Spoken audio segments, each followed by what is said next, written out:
কেকের মধ্যে ফন্ড্যান্টের topper add করে দিও তো। হ্যাঁ, এমনই আবদার ছিল আমার কাস্টমারের। তো নমস্কার, আমি শিবানী চলে এসেছি নতুন একটা কেক মেকিং ভিডিও নিয়ে।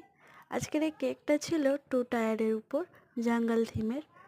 তো কেকটা এক দিদিভাই তার ছেলের জন্য অর্ডার করেছিল, আমার রিপিট কাস্টমার। এটা ছিল 1.5 পাউন্ডের মধ্যে এবং ইনসাইড ছিল বাটারস্কচ আর ম্যাঙ্গো ফ্লেভার।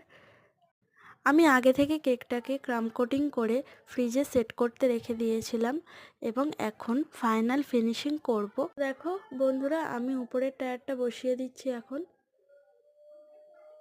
আর কেক সেট করতে দেওয়ার জন্য স্ট্র পাইপগুলো আমি অ্যাড করে দিয়েছি এবং কেকের মধ্যে কিছু ফন্ড্যান্টের টপার করেছিলাম, যেগুলো ওইগুলো আমি গাছের একটা পার্ট করে তারপরে আমি কেকটাকে বর্ডার দিয়ে নিচ্ছিলাম। কেকটা এখন প্রায় অলমোস্ট রেডি। এবারে এর মধ্যে কিছু স্টিকার অ্যাড করা বাকি আছে অ্যানিম্যালসের। তো এরকম টাইপের কাস্টমাইজ কেক যদি তোমরা পেতে চাও, অবশ্যই আমাদের সঙ্গে যোগাযোগ করতে পারো। যে কোনো রকম অনুষ্ঠানে আমরা যে কোনো রকম কাস্টমাইজ কেক অর্ডার নিতে পারি।